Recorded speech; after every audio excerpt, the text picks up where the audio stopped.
duty. And so she's going to be in and out, but we have our colleague Misty with us today, who some of you have probably gotten emails from. So it's going to be nice for you to put a face to a name. Misty, do you want to introduce yourself? Yes, absolutely. Thank you, Nicole. Good morning, everyone. Happy to be with you today. My name is Misty Conley Rogers. I am project manager with ECIC's Child Care Innovation Fund, a colleague of Kelly Chrisman's. I'm happy to be supporting as Kelly engages her civic duties. So I'll be the face you see for today, and who knows, I might pop up in the future as well. Either way, happy to be here with you all. Wonderful. Welcome. We've got more people coming on. As usual, we have a packed agenda, so we're going to go ahead and get right into it. I know you all got the agenda in an email, so you see we have 2 opportunities for small group conversation, which we know is important to you, and we have a guest as well joining us today. But before we get started, I want to go ahead and share and ground ourselves in our community working agreements. And we do have a new one added to the list. So I'll just talk about that briefly. But, this is an ongoing living document that any one of us can add to at any time. I just want to highlight this new one called Lean In, Lean Out. And I'll just describe that a little bit. So this idea is if you're someone who's typically contributing to the conversation, just making sure that you're like checking your space and making sure that other people are having an opportunity to lean in as well. And if you're somebody who typically doesn't contribute to the conversation, maybe take this opportunity to lean into that. So just making sure that we're creating space for everybody and encouraging involvement. So I'll go ahead and stop sharing and we will get into our agenda. So the first thing that we're going to do is our inclusion activity to get everybody warmed up. So what we did is we sent out a survey recently where we asked you all what you'd like to discuss or brainstorm during small groups. And so what we've done is paired you into groups based on similar topics that you wanted to talk about. So we're going to go ahead and post those topics in the chat. So don't worry in case you forgot what you said. We'll be using Menti as a tool for capturing your conversation, as we won't have time to do a whole group debrief today. So you're going to make sure you save a little bit of time at the end of your small group chat to go ahead and each of you type into the Menti what your takeaway from the conversation is, what you want to take back to your networks. And we'll be able to provide the collective responses to that Menti in our follow-up email to you so that you all have what everybody shared. Misty's gone ahead and posted that in the chat for us with the directions. And so shortly, we're going to send you off into your group. The Menti's pretty simple. You're just going to click the link and it takes you to where you need to go. Does anybody have any questions before we send you off into small group? Okay, Sable, send them away. We'll see you in about 25 minutes. I have internet issue here. Oh no, did you get kicked out? No, I left the group and my internet is kind of glitching out and in. I don't know what's going on with it. It's been like this since yesterday and I'm sitting next to the box. Oh my goodness. Well, I think you still have access to the Menti link. That's probably what people are doing right now, is just entering into the Menti what they had discussed. So feel free Yeah, to I do got that. it. Oh. Welcome back, everybody.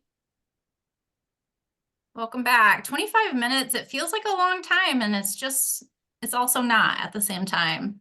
So welcome back. We're gonna pull up the Menti and see how our responses are going here. And we've got some good responses.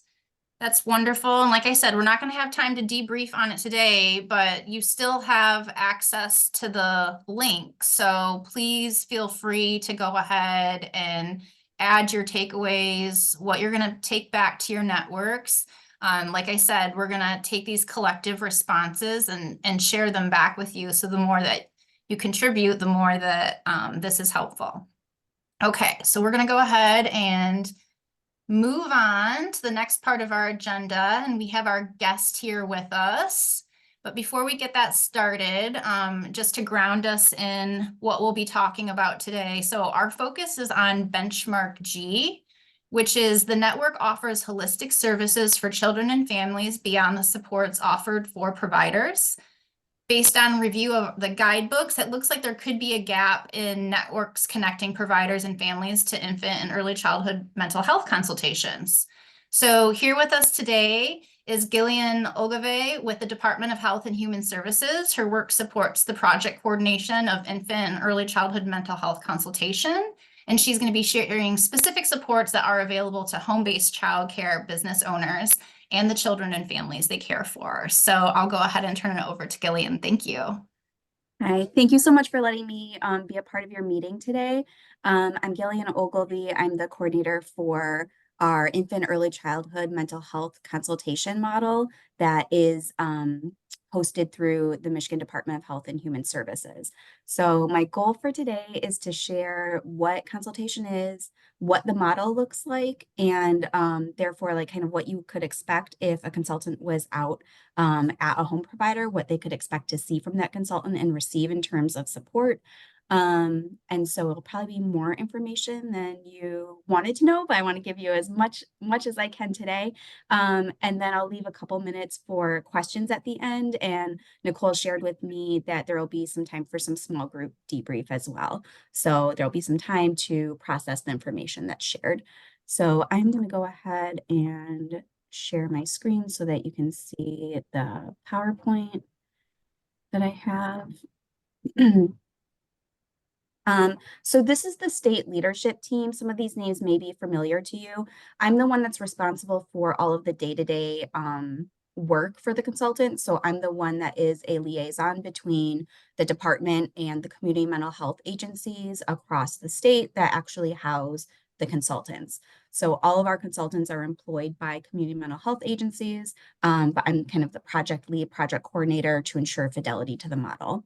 Mary McCrane, who may be a familiar name to some of you, is an infant mental health consultant for the department, and she oversees fidelity to the model and our evaluation practices. And then Mary Lutke is my boss in our bureau in our division, and she's responsible for all of the evidence-based practices for community mental health agencies serving kids and families. So this is the SAMHSA definition of infant and early childhood mental health consultation. It's a prevention-based service that pairs a mental health professional with families and other adults that are caring for infants and young children. And the goal of this service is to build and support adult capacities to strengthen and support social and emotional health and development. So sometimes folks are confused because they think that consultation services is a mental health professional coming in and working one-on-one with children, but that's not really the aim of our service. The aim of our service is to work with the adults who are caring for kids and supporting their capacities and understanding what's going on for the children as much as possible. And it's a very collaborative approach because our consultants are coming in to either work with families who obviously know their children very, very well, and care providers who are often with kids many hours out of the week. So we really see those adults as the experts on the kids that we're coming in to collaborate about. And we're just kind of bringing our unique lens that is grounded in infant mental health theory and practice. I'm hoping the sound works on this. It's a short 2-minute video from the Center of Excellence, which is kind of a national hub for infant and early childhood mental health consultation. So Nicole, I can see you. So if I hit play and you can't hear the sound, please let me know by your face.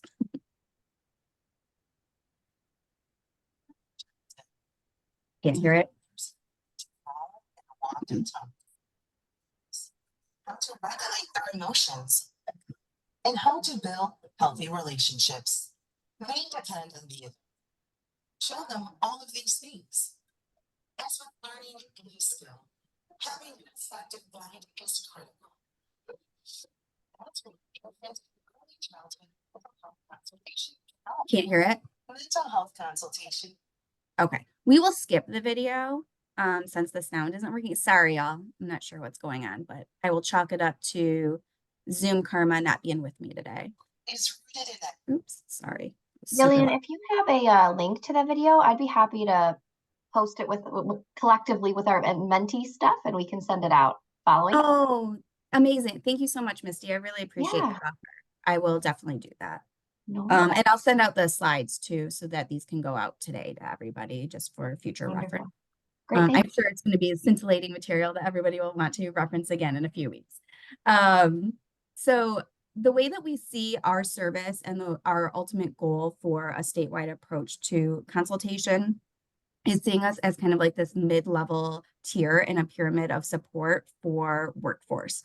So training and coaching is obviously like the bottom of the pyramid for prevention services in terms of if we have really high quality providers that are, know infant and early childhood development really well and are, really engaged in their work, then we're going to see fewer challenging behaviors in the classroom, ideally.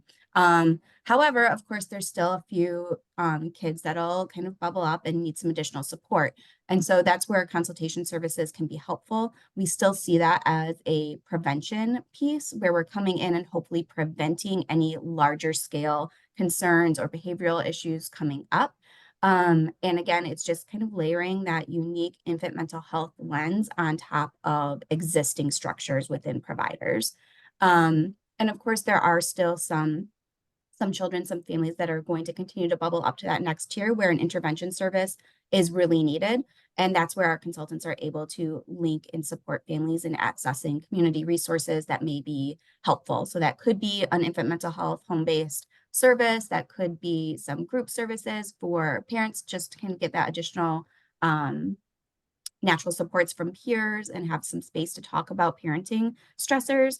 And then sometimes it could even just be like material case management types of resources. So ensuring that all those basic needs are being met in whatever way they can. So who are the folks that are doing this work right now? Currently, our requirements at the state level are folks that have a master's degree in a mental health field and have a mental health license in the state of Michigan. We require that they have an infant mental health endorsement through the Michigan Association of Infant Mental Health, which is a 2-year postgraduate kind of certificate program that ensures high quality training and supervision around working with very young kids and their families. And then these folks also have experience providing therapeutic services to young kids and their families. All of our consultants go through a learning collaborative, which is hosted by Mary McCrane and myself. It's an 8-month learning collaborative where they are learning our consultation model, practicing the skills that they're using, and then they receive ongoing technical support and training to ensure fidelity to this model. So it's not kind of like you learn it and then you're just out doing it. This is really a community of professionals that's created for that ongoing support to ensure that our providers are getting really high quality consultation services when they're accessing us. This is a very wordy slide, but this is all of the training and technical assistance that our consultants receive. And I just include it when I'm doing presentations like this so that you know the level of support that goes into our consultation model and the folks that provide this service. So this is a map of where services are currently located. So this teal or green color are all of the counties where there is a consultant right now available to provide this service. Those counties that are highlighted in purple are the counties that are going to be active as of probably May, June, able to take cases. And those are the counties that are going through the Learning Collaborative right now. And also in our current learning collaborative, we are expanding capacity in some of our more populated counties. So Wayne and Genesee are, and then Clinton, Eaton, Ingham counties are adding consultation capacity right now. And our goal is to be statewide. So we're continuing to add counties, every year, and I am able to take counties on a rolling basis. So it's not kind of like there's only one option during the year. I can work individually with counties if they're interested, say, June, they're like, I really want to have a consultant. Can you help her get on board? Absolutely. So in our model, in the Michigan model of infant early childhood mental health consultation, we have two types of consultation that are available.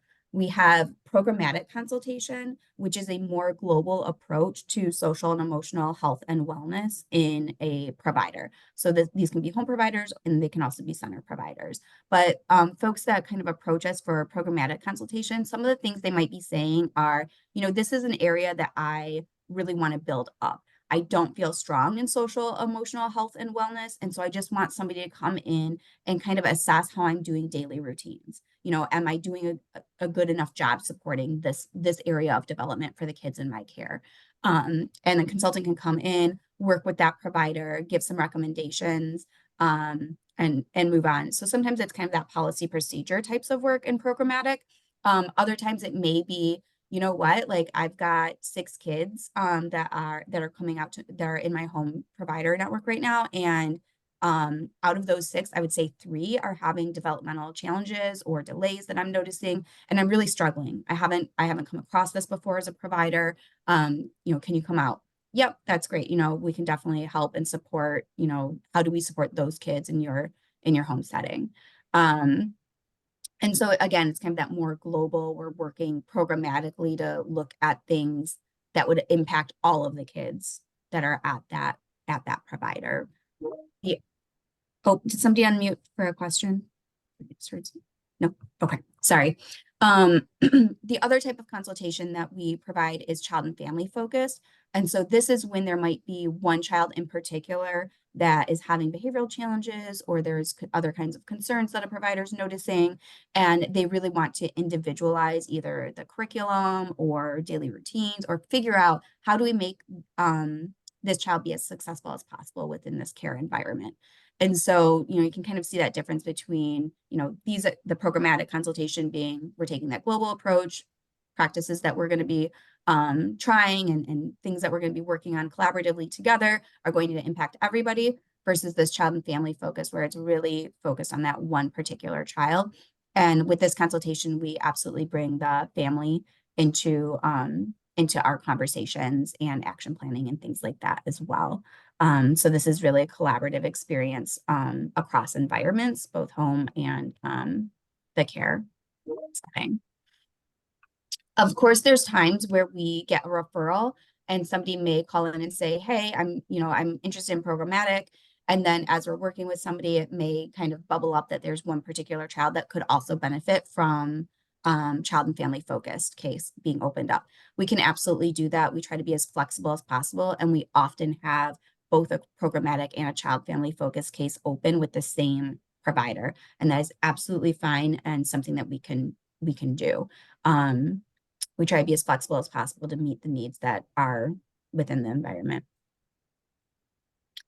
So once you contact a consultant, I like to kind of lay this out so that you should be able to expect the same type of rollout of service from our model if you're accessing this in any county across the state. So the first 30 to 45 days are our observation and assessment period. So once we get a call and it's decided, yep, this sounds like a good fit, let's go ahead and open a case together. We have some basic demographic information and kind of like paperwork and consents that we complete at the beginning. This is so that we are all entering into a relationship together, knowing what to expect. And we have ongoing, oops, sorry, y'all, that's my email going off. I should have shut that off. We have ongoing evaluation of our model with our partners at Michigan State University. And so we do capture some formal assessments through a database. And so we talk a little bit about what that means for providers and families as well. And so that's that first 30 to 45 days spent doing that. And then we all come together for an action plan meeting, which is where we're setting goals together. So that's where, any of the key stakeholders that need to be at that table are invited in. And we set, 2 or 3 goals for the next couple of months so that we know what we're working towards all together and we can assess whether or not we're being effective in the work we're doing. After that point, there's ongoing consultation. Our consultants are able to provide professional development training. They're able to, link with community resources like I talked about earlier. But really it's this idea of coaching and coming out. We usually do about a weekly visit, sometimes every other week. It depends on the needs that are with the provider that, and what they want fitting into their schedule. But usually we're planning to come out weekly and, just provide that in vivo coaching. We're there on site while things are happening. And so usually it's, during that morning period of time where there's, centers happening, small group activity, large group activity, and usually a meal as well, so that we can kind of see those transitions as well. And then at the end of, after we're like, yep, looks like our goals are met. Yay, everything has gone well. Everyone's feeling good. We do some post measures to ensure that we were effective in our consultation model. And we also do a provider and family satisfaction survey. And that is really part of our continuous quality improvement efforts, and something that I personally take really seriously, because it's a way that we're getting that direct feedback and actual quotes and things like that from the folks that are in our services. So some of the things that I like to highlight that we're seeing out of the consultation model: parents are reporting less stress, and they're also missing less work once their kids are receiving consultation services. 90% of our providers are saying that they're more knowledgeable about kids' social and emotional needs following our consultation services. And expulsion rates in the providers that we're working with have been reduced by over 50% from the beginning to the end of consultation.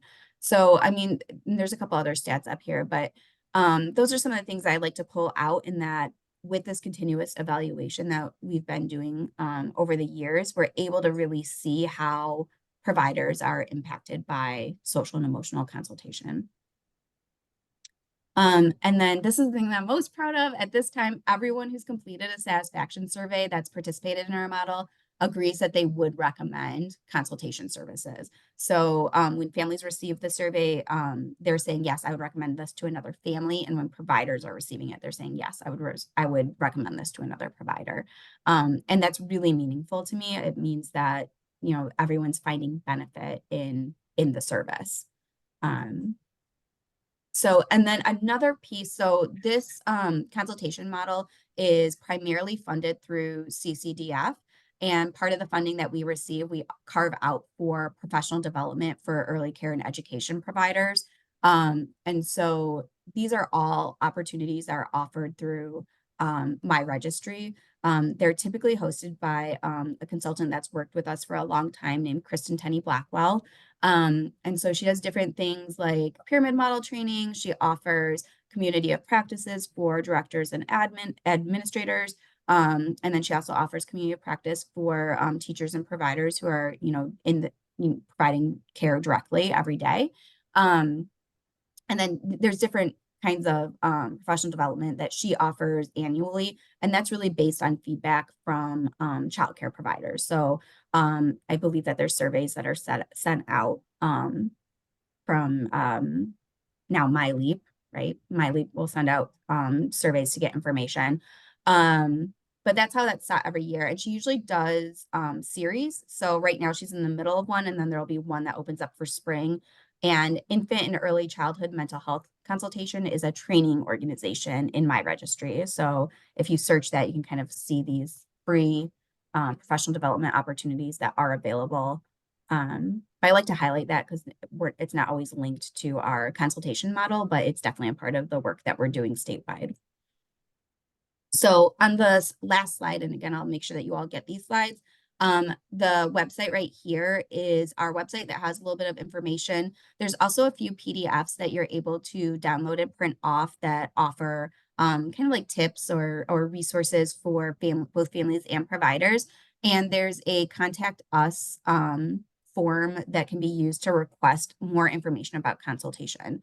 So if you're in a county and you're like, hey, I really want to get a consultant out to this particular provider, fill out the contact form or email me directly, and I'll link you with the consultant that's in that county. If there's not a consultant in that county, we do our best to link with other community resources that can be supportive of social and emotional health and wellness. And at a minimum, those professional development opportunities that are available. So I know that was like a lot of information quickly. But I wanted to leave some time for specific questions that are coming up or things that you all are hearing that would be helpful for me to know about. And what we're hearing the most right now are challenging behaviors. So that those are our most frequent referrals are we're experiencing challenging behaviors. We're getting a lot of referrals around aggression. So those are the kinds of things that I know is out there that people are wanting support around. But any other information that you all have or questions, love to open up the floor. I have a question. Yeah, thank you for that incredible presentation. I feel like it's really, really important. We know that we are seeing a lot of challenging behaviors. I'd love for you to unpack that a little bit to give us a really good sense of how that manifests, what it looks like within a home or a center. And I feel like we could use this in a very deep way through these networks. Yeah, so when you're saying what that unpack that, you mean what would it look Yeah. like for a consultant to be on site? No, what I'm saying is that how would a home-based provider know what kind of challenge behaviors would they see, so forth and so on. I just want to, because I think if we could be descriptive about that, then Sure. we offer some kind of challenging behaviors service too, and so I'm just wanting. I think that they would really pull this down and use this even more extensively. Absolutely, yeah. And we actually do have, and I can include it when I email out the slides and that link to the video. We have a referral form that can be, or I'm sorry, not a referral form, it's a checklist. So it's kind of like, hey, are these things that you're seeing? And if you're saying yes to any number of these items, like a referral would be appropriate. But yeah, some of the things that you might see are, the externalizing behaviors are the easier ones for folks to spot, of course, because those are sometimes the ones that are posing a safety concern and that providers are, really on top of because they want all the kids in their setting to be safe. So that may look like kids that are having some fighting concerns, those kids that are responding with aggressive behaviors when when limits are set. So they're having a hard time kind of regulating in those moments. And what they're doing is kind of lashing out. And so that could be like a kicking and hitting situation.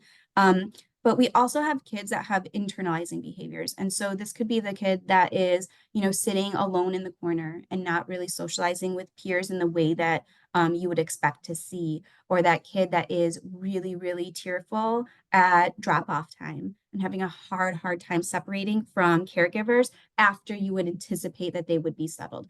Of course, children are going to be upset when they're separating from their caregivers, when they're entering into a new environment and they're making a new relationship with a provider. Of course, we would expect that in the beginning. But if that's going on for a prolonged period of time, either they're not settling for a prolonged period of time during the day, or it's going on for weeks and weeks where drop off is still really tough. Those are the kinds of things that would be great to contact a consultant for. Other things may be concerns around development. So I'm noticing that, I have a 3-year-old in care and there's still not a lot of language. There's not a lot of verbalizations. Maybe, some resources have been provided and for whatever reason the family's not able to access those at that time. What can I do while this child's in with me for these hours out of the week? What can I do to support this growth and development? So some of those are is that helpful? Yes. Okay. Excellent. Thank you. I have a Um, 2-year-old grandson, so I'm like zeroed in yes, on the yeah. behaviors that you see, and yeah, this is great. Yeah. And sometimes it is hard to be like, okay, this feels normal, right? Like, of course, kids are going to get upset and have a hard time settling because they're learning about their feelings and learning how to manage that in their bodies. So when does the scale tip into like, this is of concern? And so things to think about are frequency and intensity. How often is that happening during the day? And how intense are those behaviors? And honestly, like, when in doubt, call. Like, it's always helpful to like talk through situations. And I hear from my consultants all the time, like, oh, I talked with provider XYZ. We just did a phone call. They don't need a case. They just wanted like a little, basically just some information. So provide that over the phone and that was it. Or sometimes they'll go out and do just one visit. It doesn't mean opening up a case, but just a visit and, hey, here's some things I'd recommend. Call me if you need more. So, calling and contacting us doesn't necessarily mean like you're in it for, 6 months to a year. It's like you can call and needs are assessed and we try to meet those needs based on what's presenting. Crystal, I see. Oh, go ahead. I was gonna say, Crystal, I see your hand up. Yeah, I just wanted to share with the group that it's we're a fangirl of this service. We have it in our county. Our family network directly benefits from it. Our Great Start to Quality coach goes side by side with the social emotional consultant, helps walk the provider through the referral, really making that decision on the frequency intensity when it's time to make the referral. And then we meet monthly with that consultant as a group. And we talk about what's going on, what she's seeing, what we're seeing. We also sometimes solve some problems like, oh, I reached out to that provider, but they're not calling me back. Oh, that's actually because she's sick and we had to cancel our appointment this week. And so there's open communication to really keep that together. And then they're getting double service essentially then, right? They're getting the infant service and then they're also getting the quality service from our resource center. She's also come and provided trainings directly for our family child care network in that county. And it was the topic that they requested and said that this is what we need. Surprise, it was challenging behaviors recently. So I just really encourage you guys to take advantage of this service. And the program part is really the win. Many providers have to do that hurdle of getting the family and the child to get the service. For them to get the service directly, that's a unicorn thing for them to get. So I just want to promote it and say, do it.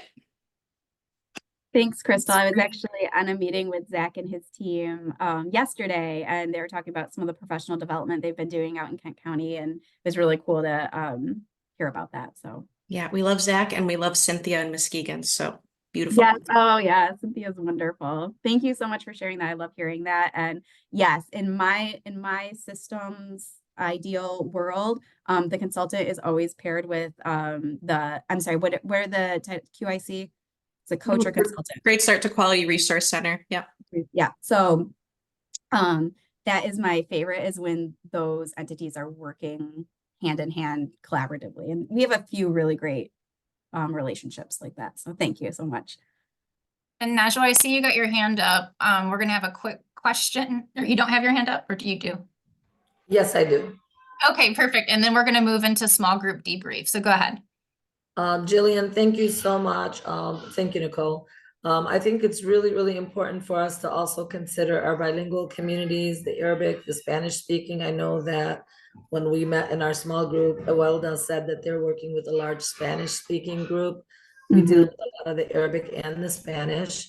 So we always make it our business to translate, whether it's the document, whether it's, verbally, and just being there as a support system when we are collaborating with those agencies. So we look forward to connecting and supporting your work when we share this with our providers.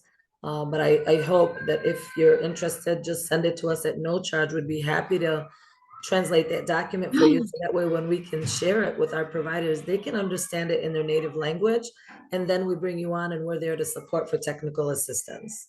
Oh my gosh, that would be amazing. This is like the heavens open for me, because I was literally talking with people yesterday. I was like, we need to translate our docs so that they're accessible. And I was like, how are we going to find a translator? I'm going to have to ask around and figure something out. Thank you so much.